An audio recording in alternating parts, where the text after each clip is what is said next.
مخنا مرات ينجم يغلطنا.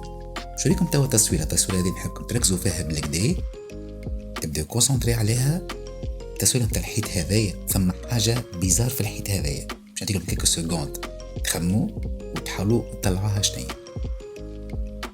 نتصور فما برشا عباد شلقوا بالسيجارو الموجود في الحيط هذا، ولهنا انت كي بتشوف التصويره هذه مره اخرى كيكو سوا بعد دقائق ولا غدوه ولا بعد عام، راهو مخك باش يقدر يتذكر السيجارو هذايا.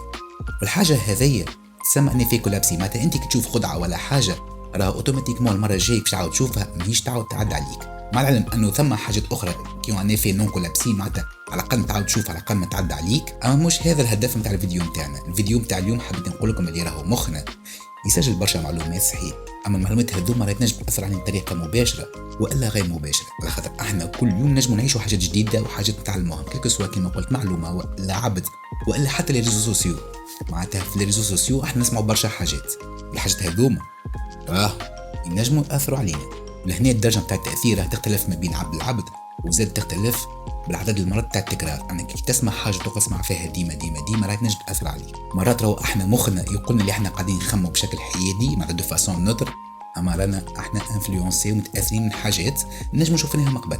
دونك لهنا اهم حاجه انه الحاجات اللي احنا نحسوهم نجمو ياثروا علينا بالخايب نحيهم، والحاجات اللي نجمو يخليونا نزيدو نقدموا هذاكم نجمو ناخذوهم بعين الاعتبار. وكالعاده كان عجبتكم الفيديو تنسوش تعملوا جيم وفولو. كان معاكم فاصل مونتاليست، ملتقانا ان شاء الله في فيديو واحد اخرى. باي باي، تشاو تشاو.